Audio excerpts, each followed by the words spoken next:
కాంగ్రెస్ పార్టీనే ఉన్నా రాహుల్ గాంధీ గారి నాయకత్వంలో కాంగ్రెస్ పార్టీనే ఉంటా. ఎక్కడ కూడా కాంగ్రెస్ పార్టీని ఎవరిని మన ప్రభుత్వాన్ని విమర్శించలేదు. కాకపోతే ఒకటి ఏంటంటే కాంగ్రెస్ పార్టీలో బయట నుంచి వచ్చిన వ్యక్తుల ఆధిపత్యం ఎక్కువై నిజమైన కాంగ్రెస్ పార్టీ నాయకులు కార్యకర్తలకు అన్యాయం జరుగుతుంది అనేది నా భావన. రెండోది, నిజంగా కాంగ్రెస్ పార్టీ ప్రజాపాలన వచ్చింది కదా, ప్రజాపాలన వచ్చినప్పుడు తెలంగాణ ఉద్యమకారులను కానీ కాంగ్రెస్ పార్టీ నాయకులను కానీ మొదటి నుంచి వచ్చిన వాళ్ళకు కూడా గౌరవం దక్కాలనేది ఈ ప్రభుత్వంలో వాళ్ళకు కూడా సముచిత గౌరవం కల్పించాలని చెప్పి నా భావన. మూడవది, ఇప్పుడు కూడా సీమాంధ్ర పాలకుల సీమాంధ్ర మీడియా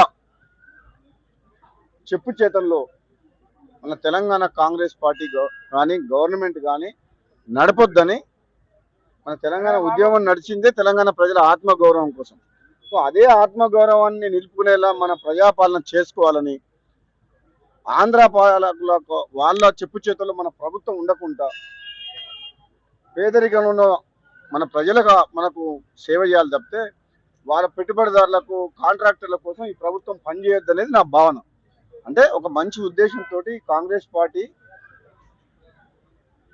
ఎక్కడ ప్రజలలో బలహీన పడుతుందనే ఉద్దేశంతో ఒక కాంగ్రెస్ పార్టీ సైనికుడిగా ఎంతో మందికి అన్యాయం జరుగుతుందన్న భావన ఉన్నది కాబట్టి వాళ్ళందరికీ ధైర్యం చెప్తూ తప్పకుండా కాంగ్రెస్ పార్టీ కార్యకర్తలకు న్యాయం జరుగుతుంది. ఇప్పుడు కొంచెం అటు ఇటుగా ఉన్న ఎక్కడికైనా తప్పులు జరిగినా కానీ జరగొద్దని నేను మాట్లాడినా. కాంగ్రెస్ పార్టీ ద్వారానే తెలంగాణ వచ్చింది, కాంగ్రెస్ పార్టీ ద్వారానే తెలంగాణలో పేదలకు న్యాయం జరుగుతుంది, కాంగ్రెస్ పార్టీ ద్వారానే తెలంగాణ రాష్ట్రం అభివృద్ధి చెందుతుంది. ఇవన్నీ కూడా రాహుల్ గాంధీ గారి నాయకత్వంలోనే జరుగుతాయి. కాబట్టి బయట నుంచి వచ్చిన వ్యక్తులు, పదవులలో ఉన్నోళ్ళు నిజమైన కాంగ్రెస్ పార్టీ కార్యకర్తలకు, కాంగ్రెస్ పార్టీ నాయకులకు అన్యాయం చేయొద్దు. వాళ్ళ అవకాశం కోసం వాళ్ళు ఇతర పార్టీ నుంచి వచ్చిండ్రు, తప్పులేదు, వస్తే కాంగ్రెస్ పార్టీ బలోపేతం అవుతుంది. కానీ కాంగ్రెస్ పార్టీకి వచ్చి కాంగ్రెస్ పార్టీలో ఉన్నోళ్ళనే అణచివేస్తాము, అగౌరవపరుస్తాము, అవమానిస్తామంటే అది మంచి పద్ధతి కాదు అని చెప్పిన.